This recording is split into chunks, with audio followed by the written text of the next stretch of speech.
News tonight, two teenagers are recovering from serious injuries after a driver hit them while they were crossing a street just outside of Eugene. KEZI 9 News reporter Stacey Kafka is live in the studio tonight to tell us what happened and why the driver is not facing charges. Stacey? Renee, Thursday night just before 10, a driver traveling home from work struck two teens near River Road. Even though these pedestrians both remain in the hospital, the Lane County Sheriff's Office is calling it a tragic accident and no one is facing criminal charges. Traffic is moving at a normal pace on Wilkes Boulevard this afternoon. But that wasn't the case Thursday night after a car struck two pedestrians. What happened last week is a tragedy, and our hearts go out to their families. The two teenagers both remain in the hospital tonight, one regaining consciousness for the first time since the crash this afternoon.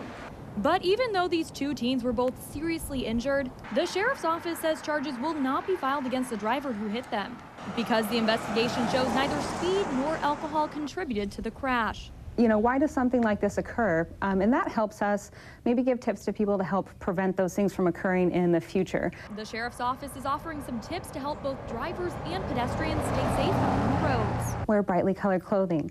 A lot of reflective clothing out there. People can use that as well. Carry a flashlight. If you're able to, utilize crosswalks. Walk in well-lit areas. And they're also recommending drivers keep an extra eye out for people out and about during this warm weather.